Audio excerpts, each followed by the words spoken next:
Noah's Ark. When God sent the great flood. A very, very long time ago, when the world was still young and the mountains seemed to touch the sky, people multiplied across the earth. Cities appeared, families grew, and life flourished in many places. But as the years passed, something began to change in the hearts of people. Kindness was slowly forgotten. Violence began to increase. Lies, envy, and wickedness started to dominate the human heart. Many people began living only for themselves. They did not care about others. They did not respect life. And they completely ignored God. The world that had been created with such beauty was now filled with pain. God looked upon the earth and saw that wickedness had spread everywhere. The thoughts of people were constantly turned toward evil, and this deeply grieved the heart of God. But in the midst of all that darkness, there was one man who was different. His name was Noah. Noah was a righteous man. He was known for his honesty, kindness, and faith. While many people ignored God, Noah tried to live in the right way and taught his children to do what was good.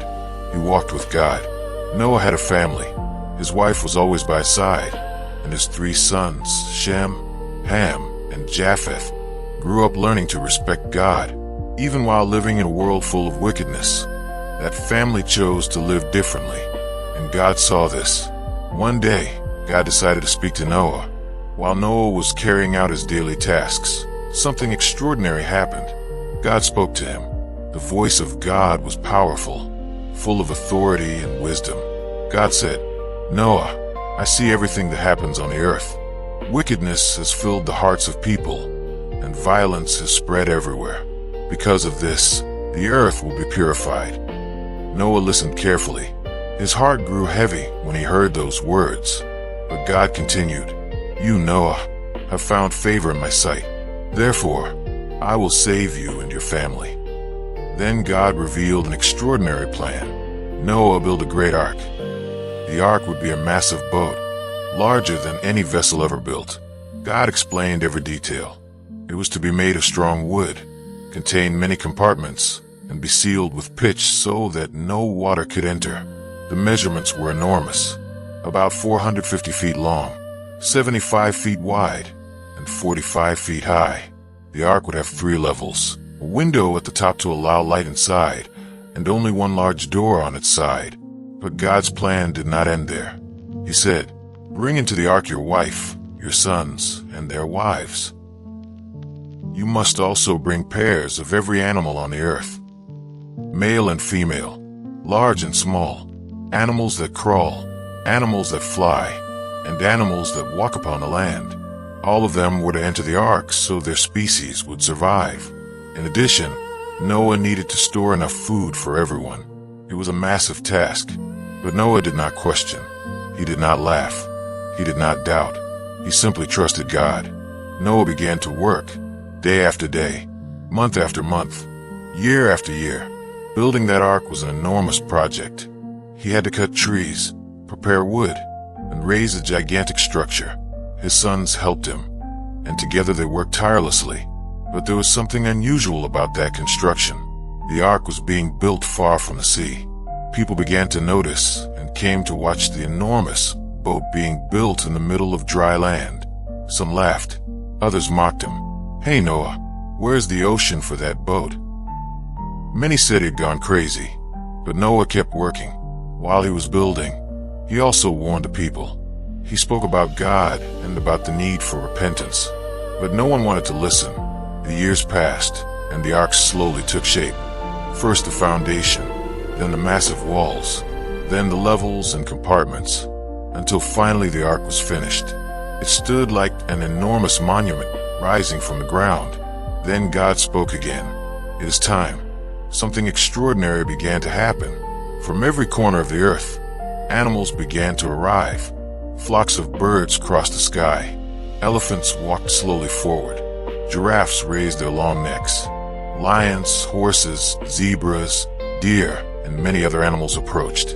Small animals also arrived: rabbits, turtles, squirrels, and countless other creatures. 2 of every kind, male and female. They entered the ark in order, as if an invisible force were guiding them. The people watched in amazement. They had never seen anything like it. Finally, God said, "Enter the ark with your family." Noah's wife, his sons, and their wives went inside. Then something incredible happened. The door of the ark was closed, not by Noah's hands, but by God himself.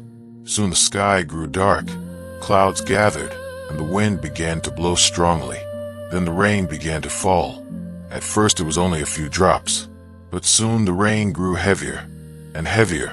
It seemed as if the entire sky had opened. Water poured down without stopping, day and night. At the same time, deep fountains beneath the earth burst open. Rivers overflowed. Valleys were flooded. The waters rose quickly. The ark began to float. For 40 days and 40 nights the rain fell upon the earth. Everything became covered by water. But inside the ark, Noah and his family were safe. They cared for the animals and kept everything in order. For 150 days the waters remained upon the earth. But God did not forget Noah. He sent a wind, and slowly the waters began to recede. Months passed, until one day the ark came to rest upon the mountains of Ararat. Noah then released a dove. The first time, it returned. The second time, it came back with an olive leaf in its beak. That was the sign. Life was returning. After a few more days, Noah sent the dove out again, and this time it did not return. The earth was dry. Then God said, "Come out of the ark."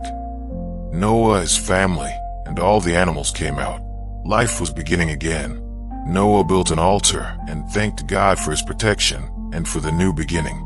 Then God made a promise. "Never again will I destroy the whole earth with a flood." As a sign of this promise, God placed something beautiful in the sky. The clouds parted and a colorful ark appeared. It was the rainbow, a lasting sign of the covenant between God and humanity. And so, the story of Noah became one of the greatest stories of faith ever told. A story about obedience, trust in God, and hope. Because even after the greatest storm, God always brings a new beginning.